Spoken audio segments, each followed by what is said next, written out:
Hello students, welcome to नमस्ते physics with Gaur sir. हम laws of motion चल रहा है हमारा, और लास्ट जो हमारा वीडियो था उसमें मैंने न्यूटन सेकंड लॉ अप्लाई करते हुए एंड फ्री बॉडी डायग्राम बनाते हुए पुलिस के क्वेश्चंस किए। अब उससे आगे करते हैं, तो चलिए सीधे अब हम लेक्चर की तरफ चलते हैं। आई होप आपने रिवाइज कर लिया होगा सारा। रिवीजन बहुत जरूरी है, तभी आप को फायदा होगा। Let us start. तो आपने देखा लास्ट टाइम मैंने पुली के क्वेश्चंस कराए थे, तो आज मैं उससे आगे एक और क्वेश्चन इंपॉर्टेंट है जो इसमें नीट में पूछ लेते हैं। रॉकेट का एक क्वेश्चन है, ठीक है। Rocket rocket propulsion.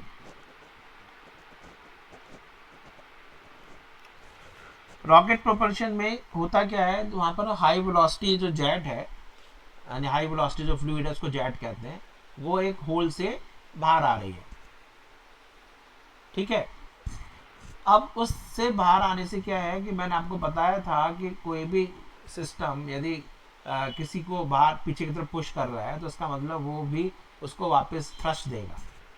तो मुझे निकालना क्या है, मुझे निकालना है कितना थ्रस्ट रॉकेट पर लग रहा है। तो ऐसा करते हैं, एज्यूम कर लेते हैं लेट एम नॉट इसका बच्चे इनिशियल मास है। ये जो रॉकेट होता है ना, इसमें मास वेरी करता रहता है,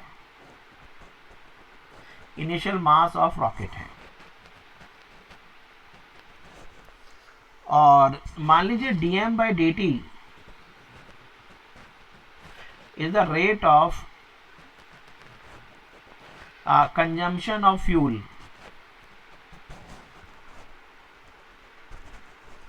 rate of consumption of fuel, actually में ये rate of loss of mass भी है। इस सिस्टम का मास कम होता जा रहा होगा, dm by dt रेट से इसका रॉकेट का मास कम होता चला जा रहा है। करेक्ट है। अब ऐसा करते हैं कि किसी इंस्टेंट टी पर, at any instant T,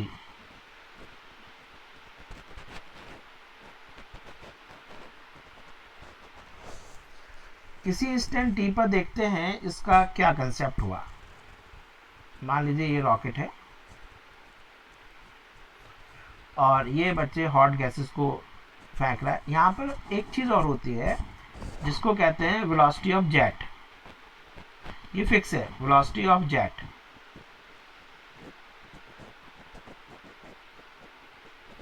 velocity of jet, jet का मतलब मैंने बताया high velocity fluid, high velocity gases. ये वेलोसिटी ऑफ जेट है बच्चे। ये वेलोसिटी ऑफ जेट किसके विद रिस्पेक्ट टू है, with respect to rocket. Velocity of jet with respect to rocket constant है। तो ये आपके पास वेलोसिटी ऑफ जेट है, ये नीचे जा रहा है। अब इसका किसी समय मास मान लेते हैं m, m इसका मास है किसी इंस्टेंट t पर, at t equal to t। अब यहाँ पर बच्चे ग्रेविटी भी हो सकती है और ग्रेविटेशनल फील्ड भी हो, फ्री भी रीजन हो सकता है, ग्रेविटेशनल फील्ड फ्री भी रीजन हो सकता है। तो इसने रॉकेट ने क्या किया, गैसेस को बाहर पीछे फेंका है। तो बच्चे जो गैसेस पर जो फोर्स लगा है वो आपको मैंने बताया था न्यूटन सेकंड का अदर लॉ होता है, F equal to D by D T of M into V. बच्चे इसका मास चेंज होता जा रहा है गैसेस का, ठीक है, मास कम होता जा रहा है लेकिन वेलोसिटी तो फिक्स ही है ना। तो आप ये मान के चलें कि जेट पर यानी हॉट गैसेस पर रॉकेट ने कितना फोर्स लगाया, जितना फोर्स लगाया, फोर्स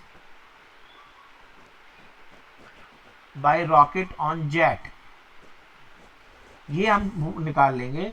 तो जितना फोर्स लगाया न्यूटन थर्ड लॉ से, उतना ही आपके पास थ्रस्ट आएगा, थ्रस्ट ऑन रॉकेट। कौन लगाएगा बोलो, बाय जेट। जेट भी उस पर उतना ही फोर्स लगाएगा। अब आप न्यूटन सेकंड का अदर लॉ लगाते हुए काम करते हैं। ठीक है, नेक्स्ट पेज पर चलते हैं। चलिए बच्चे,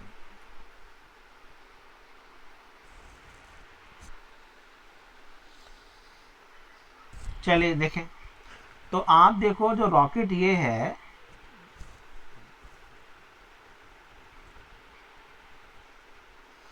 इस पर यदि हम ग्रेविटेशनल फील्ड मान के चलते हैं तो बच्चे जो फोर्स लगाया होगा जेट पर, फोर्स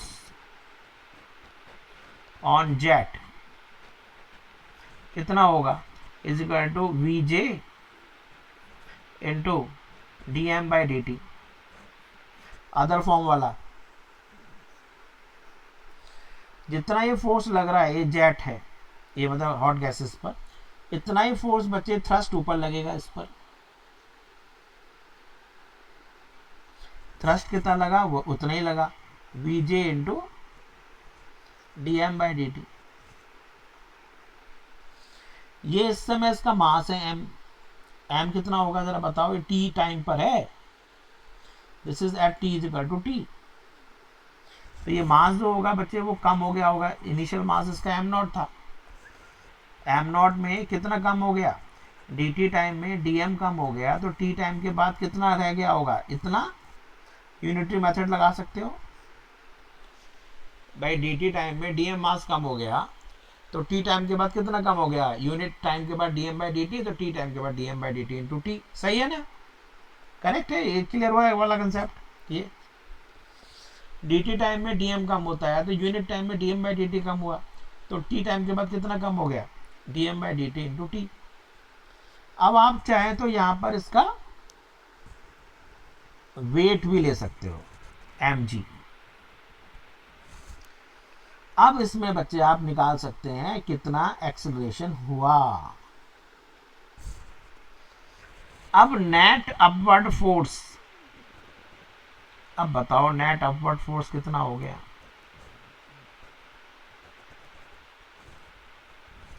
नेट अपवर्ड फोर्स हो गया जेट पर, जो ये जेट ने जो उस पर फोर्स लगाया है वो, यानी थ्रस्ट बाय जेट माइनस उसका weight M G. Net upward force तो ये हो गया, कितना हुआ बोलो, नेक्स्ट पेज पर चलते हैं। तो ये हो गया V J into D M by D T minus M G, ये हो गया net force is equal to M into A. बच्चे आप इसको इग्नोर कर सकते हैं यदि वहां पर ग्रेविटेशनल फील्ड नहीं है, तो इससे आप एक्सेलरेशन निकाल सकते हैं। तो acceleration is equal to V J into D M by D T upon M minus के जी, और एम बच्चे मैंने अलग से रख दिया कि व्हाट इज एम, ये एम उससे मास है, एम की बच्चे वैल्यू पता है, वेयर एम इज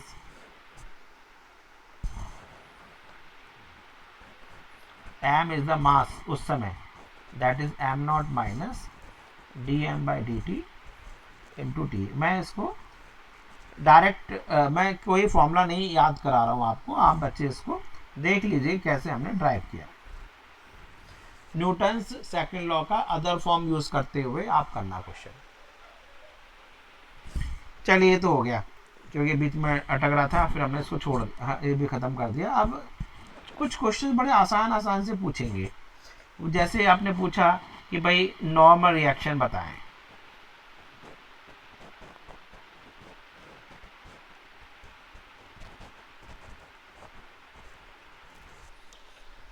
जैसे आपके पास ये हमने एक फ्लोर ले लिया, इस पर एक मास रख देते हैं, इसका मास m है, और इस पर हम ऐसे एक पुश फोर्स F लगा रहे हैं। ये एक्सटर्नल फोर्स लगा दिया मैंने।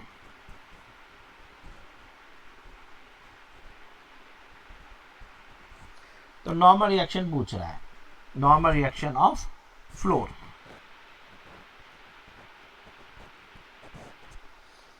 नॉर्मल रिएक्शन ऑफ फ्लोर पूछ रहा है। तो अब बच्चे FBD बनाओ, इसकी क्या क्या फोर्स लग रहे हैं जरा देख लो। एक तो अर्थ इसको पुल कर रही है mg से,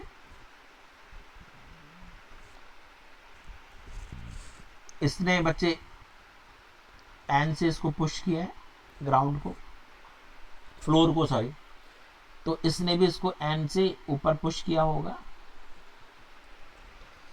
अब आपसे बच्चे ये n पूछा जा रहा है, तो ये n इससे नहीं निकाल सकते, फ्लोर से कैसे निकालोगे, या जिस फ्लोर पर रखा है या जिस टेबल पर रखा है उससे कैसे निकाल सकते हो।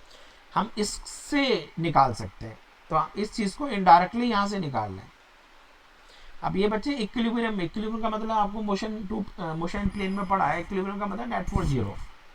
इक्विलिब्रियम का और भी क्वेश्चन करा दूंगा मैं अभी।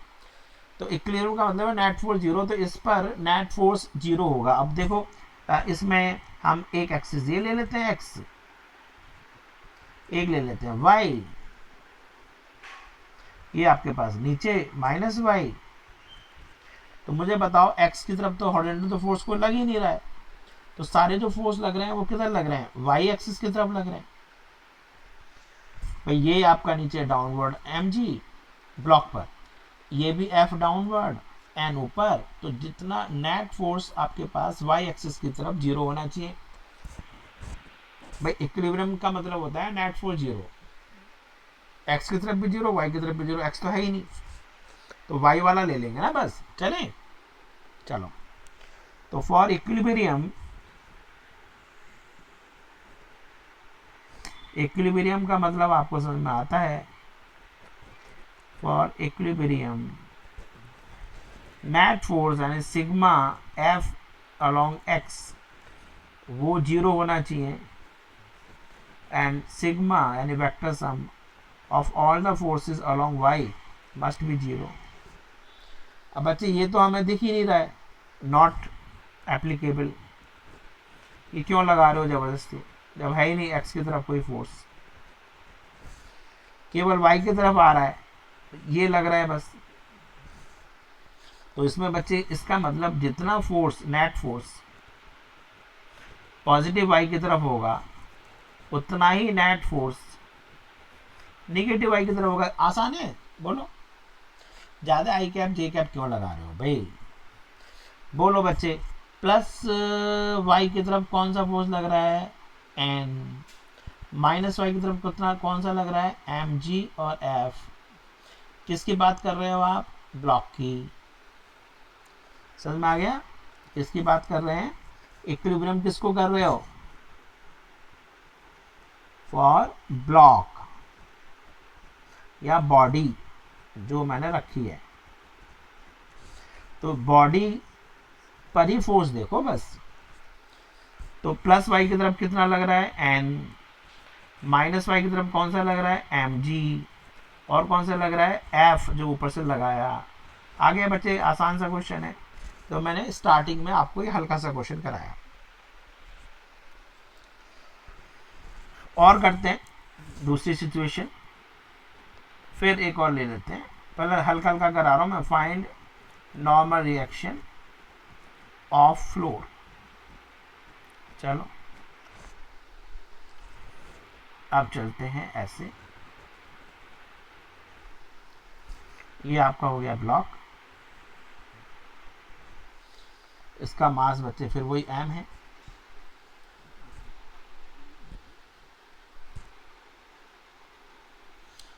इसको आप बच्चे पुल कर रहे हैं, मान लीजिए इससे,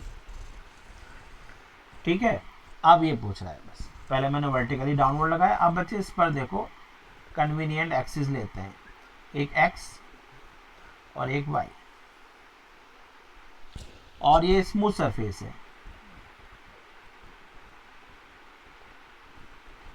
धीरे धीरे हम कंसेप्ट को बिल्ड कर रहे हैं। तो बच्चे अब देखो, इसको मैंने कहा था कि हमें फोर्सेस सारे इस ब्लॉक पर, यानी ब्लॉक पर एफबीडी बना रहे हैं, FBD of block, free body diagram block पर बना रहे हैं। तो क्या क्या लग रहा है बच्चे, अर्थ ने इसको पुल किया होगा एमजी से, ब्लॉक ने बच्चे अर्थ को पुल किया होगा, अर्थ से हमें लेना ही नहीं है कुछ। इसने बच्चे इसको एन से पुश किया होगा, किसको, फ्लोर को। मैं थोड़ा अलग दिखा रहा हूँ जबकि यहीं कहीं है। इसने बच्चे, फ्लोर ने इसको एन से पुश कर दिया होगा। ठीक है, अब बच्चे यहाँ पर ये सपोजिंग थीटा दिया हुआ है, ये थीटा है। अब बच्चे एफ को रिजॉल्व कर लो। एफ का एक ये कंपोनेंट है इधर, एक एफ का इधर कंपोनेंट होगा इधर। तो ये कंपोनेंट क्या हो गया, थीटा के साथ वाला एफ कॉस थीटा। इधर वाला कौन सा कंपोनेंट हो गया, एफ साइन थीटा। ठीक है, अब देखो बच्चे ध्यान रखो, इसमें ये फ्लाई तो कर नहीं रहा है, ब्लॉक इज नॉट, मतलब हमने ये चल रहे हैं कि block supposing not flying, let block doesn't fly, does not fly,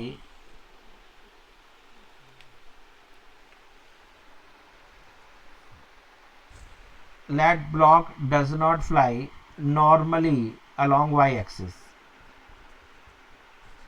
ठीक है, जंप करके उछल तो नहीं रहा है।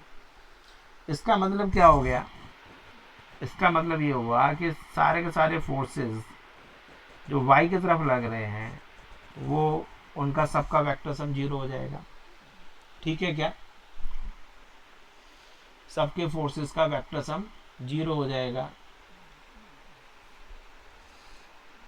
ठीक है, तो आपके पास फिर बोलो बच्चे, जितना ऊपर की तरफ है फोर्स F प्लस वाई की तरफ नेट, उतना ही फोर्स बच्चे निगेटिव वाई की तरफ होगा नेट। मैं बहुत आसानी से करा रहा हूँ, मैं ज़्यादा इसको टफ नहीं कर रहा हूँ।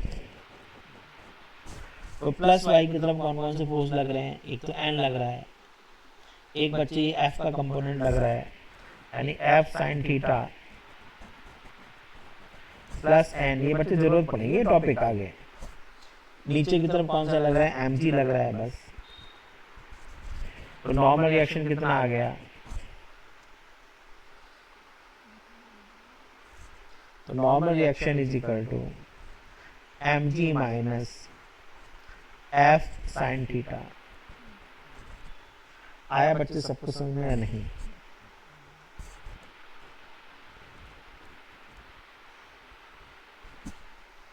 ठीक है क्या, देखिए सब लोग, इधर करूं क्या, करेक्ट है। अब एक काम और देखो जरा, एक्स की तरफ इसके पास क्या अनबैलेंस फोर्स है, ये देखो, क्या इस पर एक्स की तरफ कोई अनबैलेंस फोर्स है? देखो बच्चे, ये तो वाई की तरफ हो गया प्लस ये माइनस वाई की तरफ हो गया, एक्स की तरफ बच्चे ये है, ये अनबैलेंस फोर्स है। इसका मतलब इस फोर्स की वजह से तो एक्सीलरेट कर जाएगा ये इधर की तरफ, एक्स की तरफ। यदि एक्स की तरफ हम देख रहे हैं तो इस पर सिग्मा एफ एक्स 0 नहीं है, तो निगेटिव एक्स पर तो ना है कोई, सारे फोर्स पॉजिटिव एक्स पर है। तो इसका मतलब इसमें एक एक्सीलरेशन भी आ रहा होगा एक्स की तरफ, इधर की तरफ, एक इधर की तरफ एक्सीलरेशन होगा, एक्सीलरेशन अलोंग एक्स एक्सिस होगा या नहीं होगा? तो हम ये भी निकाल सकते हैं, एक्सीलरेशन अलोंग एक्स, ये वाला, तो उसको भी निकाल लेते हैं। तो दोनों क्वेश्चन हो जाएंगे। फ्लोर का रिएक्शन भी कर दिया मैंने, फ्लोर का रिएक्शन तो कर ही दिया, और अब हम ये भी निकाल लेंगे, एक्सीलरेशन निकाल लेते हैं। चलो निकालो बच्चे एक्सीलरेशन। तो find the horizontal acceleration, find horizontal acceleration, find acceleration of block,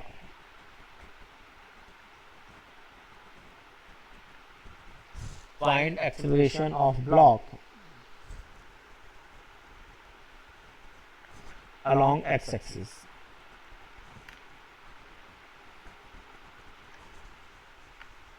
तो x की तरफ बच्चे जो नेट फोर्स है सिग्मा एफ एक्स, जितना फोर्स लग रहा है that is equal to mass into acceleration along x। तो x की तरफ जो फोर्स लग रहा है वो बच्चे नेट कितना लग रहा है, ओनली एफ का एक कंपोनेंट है जो हमने एक्सटर्नल फोर्स लगाया है, ये रहा। इसका जो एक ही इफेक्ट है इधर, ये रहा एफ कॉस थीटा। तो F cos theta is equal to mass into acceleration along X. तो ए एक्स कितना आ रहा है, that is equal to F cos theta upon M. सबको क्लियर हो गया बच्चे? नहीं है?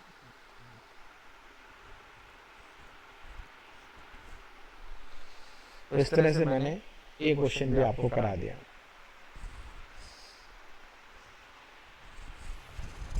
ठीक है, ax is equal to F cos theta upon M. कभी कभी बच्चे आपसे और रिएक्शन पूछ लेता है, जरा देखो। फाइंड, एक और क्वेश्चन करते हैं, चलो। फाइंड, ओहो,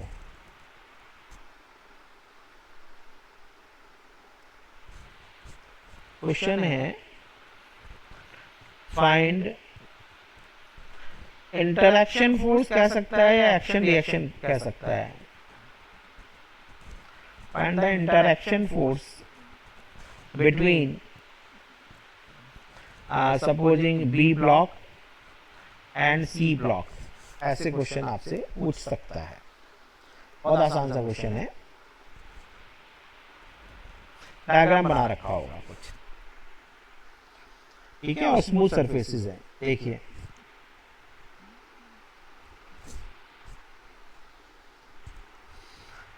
ये हम ले लेते हैं एक सरफेस,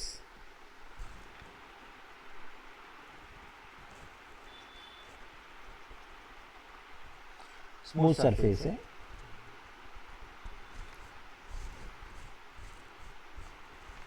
ठीक है, स्मूथ सरफेस है आपका, और यहां पर हमने रख दिया है एक ब्लॉक, ये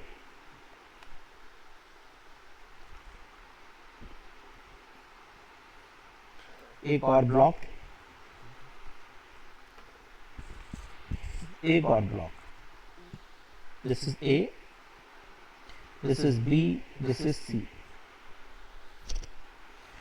मासेस दे रखे हैं बच्चे इनके, इसका m, इसका 2m, इसका 3m। बच्चे कह रहे हैं मास, ब्लॉक तो छोटा होता जा रहा है, मास कम बढ़ता जा रहा है, डेंसिटी ज्यादा होगी। और यहाँ बच्चे एक फोर्स हमने F लगाया है। आप इसको बच्चे शॉर्ट तरीके से कैसे करोगे? ये जो F है ये पूरे सिस्टम को चला रहा है या नहीं? पूरे सिस्टम में एक्सेलरेशन प्रोड्यूस कर रहा होगा। ये जो F है ये पूरे सिस्टम में एक्सेलरेशन प्रोड्यूस कर रहा होगा। कितना है सिस्टम का मास बोलो? m plus 2m plus 3m into A. Short तरीके से कर रहे हैं, कंप्लीशन में आसानी से करना है। इसके बाद बच्चे अब आपको इंटरेक्शन पूछ रहा है बी एंड सी के बीच में, यहाँ पर। अब इनके बीच में बच्चे आपको पैदा कर देने दीवार। अब यानी एफबीडी बना दो। किसको लोगे बोलो, बी को या सी को? बी को मत लो, सी को ले लो। अब फंसोगे। यदि आपने बी ले लिया तो बच्चे ए और बी का इंटरेक्शन भी लेना पड़ेगा। आप बैल मुझे मार, क्यों? जबरदस्ती, इतना टाइम तो ना है हमारे पास। तो आपने केवल सी को ले लिया, इसको लिया आपने सी को। अब सपोजिंग सी ने यहाँ बच्चे देखो ए है और ये बच्चे बी भी है। है, मैं थोड़ा अलग से दिखा रहा हूँ। ये ए है, ये बी है, इस पर आपने फोर्स बाहर से लगाया है, ये आपस में आने, अब सी ने बच्चे बी को कुछ किया, पिंच किया, ये लो, ये हो गया force on B due to C. तो बी इसको छोड़ देगा क्या? बी तो सी पे फोर्स लगाएगा, कितना? बोलो, force on C due to B. तो ये हो गया एक्शन रिएक्शन। अब ये भी तो बच्चे इसमें ए एक्सेलरेशन प्रोड्यूस कर रहा है, सिस्टम पूरा ये स्मूथ सरफेस है।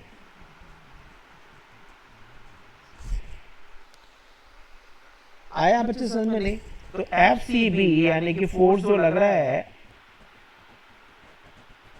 Force on C due to B कितना हो गया? तो F C B is equal to mass of C into acceleration, so that is equal to 3m into a. This is equation number 2 और equation number 1 और 2 अब आप 2 और 1 से डिवाइड कर दीजिए। तो this is F C B upon F is equal to 3ma upon 356 upon 6ma। कितना आ रहा है? हाफ। इसका मतलब एफ सी बी कितना हो गया? तो F C B is equal to F by 2। आधा फोर्स तो बच्चे वहीं लग रहा है इन दोनों के बीच में। बात भी ठीक है, इस फोर्स का हाफ फोर्स तो सी पर लग रहा है और सी ने बी पर लगाया, क्योंकि बच्चे टोटल मास 6m है। तो half of the system, half of the mass of the system यानी 6m का आधा 3m तो अकेला c का ही है। तो इसका मतलब f 6m को चला रहा है तो 3m को तो f बाई 2 चलाएगा। कॉमन सेंस की बात थी। तो इतना सारा ना करके आप डायरेक्ट भी हम कर सकते थे। अब धीरे धीरे हम बहुत तेजी से काम करने लगेंगे शुरू, है नहीं? अभी तो हमने ऐसे बताया।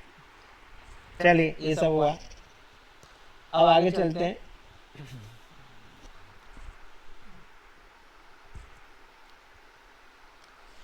नॉर्मल रिएक्शन की मैं क्वेश्चन करा रहा हूँ आपको। अब बच्चे थोड़ा सा ऐसा करते हैं, एक इंक्लाइन प्लेन का और दिखाएं आपको, है ना? इंक्लाइन प्लेन,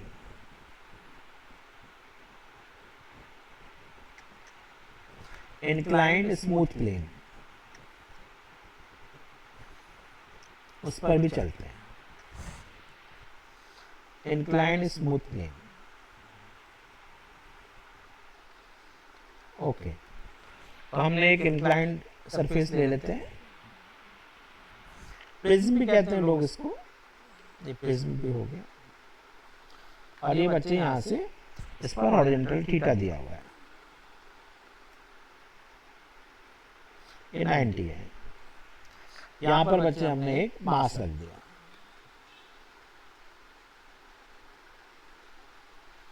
ये मास है। अब हम इसका एफबीडी बनाएंगे, फ्री बॉडी डायग्राम, और ये बच्चे फिक्स है, ठीक है, ये फिक्स्ड है। तो एफबीडी ऑफ ब्लॉक,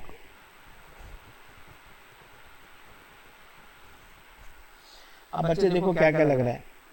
तो फ्री बॉडी डायग्राम बनाते हैं तो देखो सबसे पहले तो मैंने आपको क्या बताया था, सारा सेंटर ऑफ मास मान लेके चलते हैं। ये ब्लॉक एक पॉइंट मास है, ये रो लग गया नीचे mg। इसके बाद बच्चे अब आपके पास मैंने बताया था, और क्या लग रहा है, ये जो है सरफेस, देखो इस सरफेस को नॉर्मली पुश कर रहा होगा ऐसे, ये फोर्स लगा इंक्लाइन प्लेन पर। आपको इतना ज्यादा टफ क्वेश्चन नहीं करने हैं, लेकिन चलो दिखा दिया, इंक्लाइन प्लेन पर भी लगाया हुआ इसने। इंक्लाइन प्लेन ने बच्चे इसको भी पुश किया होगा इनसे। ये तो मैंने दिखा दिया फोर्स, एक तो ब्लॉक पर ये फोर्स लग रहा है, क्यों? क्योंकि ब्लॉक ने इस पर ऐसे नॉर्मल फोर्स लगाया हुआ सरफेस के नॉर्मल। एक ये फोर्स हो गया। अब बच्चे आपने एक्सिस ले लो, एक एक्सिस इधर ले लो, कन्वीनियंट, मैंने बताया कन्वीनियंट एक्सिस, एक्स एक्सिस इसको ले लेते हैं, एक वाई एक्सिस इधर ले लेते हैं, ठीक है। अब बच्चे mg का देखो जरा, mg का ये कितना, अच्छा मैंने बताया था कि दो सरफेसेस, उस दिन बता रहा था मैं, इन दो सरफेसेस के बीच में जो एंगल है वही इन दोनों सरफेस का, इसका नॉर्मल ये है और इसका नॉर्मल ये है, तो ये एंगल हो गया थीटा, ये एंगल। अब बच्चे mg को रिजॉल्व कर लो, थोड़ा दिख रहा है नहीं, थोड़ा और बड़ा करो, ये लो। अब आपने mg को रिजॉल्व किया, एक तो इधर इफेक्ट, इसको रेड से ले लेते हैं इस डायरेक्शन में, ये, और एक बच्चे इधर ले लेते हैं एक्स की तरफ, ये हमने क्या बना लिया, रेक्टेंगुलर कंपोनेंट्स। एक ये हो गया इफेक्ट, एक ये इफेक्ट हो गया येलो वाला, और एक इफेक्ट हो गया बच्चे ये ब्लू वाला। तो mg का ये इफेक्ट कितना हुआ, ये वाला इफेक्ट, ये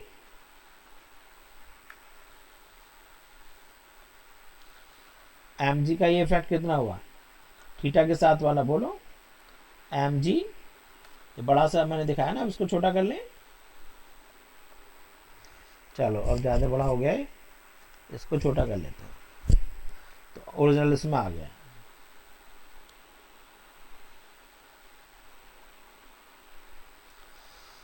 तो ये हो गया बच्चे mg, ये वाला इफेक्ट, ये mg cos थीटा, और इधर इफेक्ट कितना हो गया,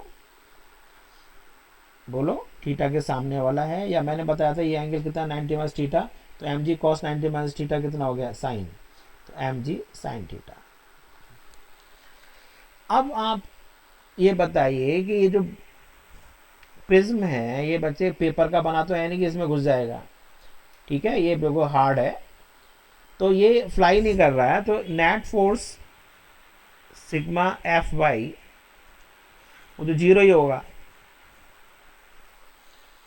क्योंकि ये फ्लाई नहीं कर रहा है ऊपर की तरफ, चल ही नहीं रहा है। तो आप मुझे बताओ कि ऊपर की तरफ जितना ऊपर फोर्स है, यानी फिर मैं दोबारा बार बार समझा रहा हूँ, जितना प्लस वाई की तरफ फोर्स है उतना नेगेटिव वाई की तरफ फोर्स होगा। प्लस वाई की तरफ कितना है, एन, माइनस वाई की तरफ कितना फोर्स है, ये कितना हो गया, mg cos थीटा। आया बच्चे, डरते हैं बच्चे इंक्लाइन प्लेन से, बिल्कुल डरना नहीं है।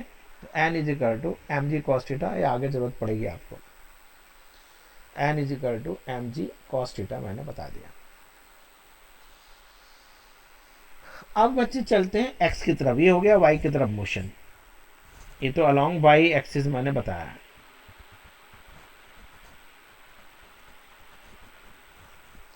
अलोंग x एक्सिस बताओ जरा बच्चे,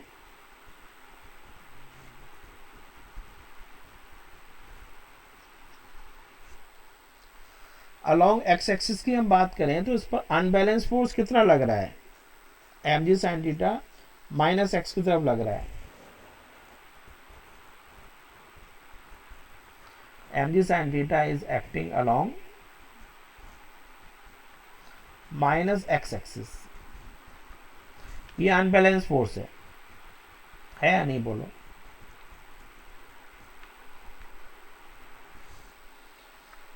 तो ये अनबैलेंस फोर्स होने की वजह से ये इसमें एक्सेलरेशन प्रोड्यूस कर रहा होगा, ये है acceleration along negative X axis.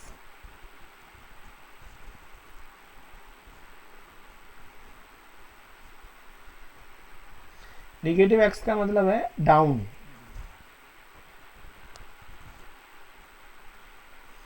Down the incline plane. थोड़ा मैं तेजी से लिख रहा हूं, ठीक है। तो mg sin थीटा मैंने क्या बताया था, unbalance force is equal to मा एम ए अलॉन्ग एक्स, तो एम से एम कैंसिल हो गया, तो एक्सेलरेशन जो है बच्चे वो नेगेटिव एक्स है, वैसे नेगेटिव एक्स लिख देते हैं चाहो तो, कोई बात नहीं। इजिकल टू कितना आ रहा है, जी साइन थीटा। बस आप ए याद रखो, acceleration along the down the incline plane is equal to G sine theta, क्योंकि एम जी साइन थीटा एक अनबैलेंस फोर्स हो रहा है, ये M G sine theta unbalance force है, this is producing M into A. तो मैंने आपको चीज़ें बताई, आज नॉर्मल रिएक्शन का बताया मैंने, नॉर्मल रिएक्शन कैसे निकाला जाता है। उसके लिए नेट फोर्स जीरो कर लेते हैं, क्योंकि यदि सरफेस के नॉर्मली वो फ्लाई नहीं कर रहा है तो फिर आपको ये लेना चाहिए, तो नेट फोर्स जीरो से कर सकते हैं। करेक्ट हो गया बच्चे। तो आज आप, मुझे लगता है इसको रिवाइज कर लीजिए, इसके बाद आगे मुझे जो कराना है वो एक्सीलरेटेड फ्रेम ऑफ रेफरेंस, इसमें स्यूडो फोर्सेस के बारे में अगले लेक्चर में करेंगे। तो बच्चे इसको रिवाइज करते रहिए, और जो आपको कमेंट्स में कैसा लगा ये जरूर डालिए, ठीक है, और शेयर करिए अपना। आई एंड द मीटिंग नाउ।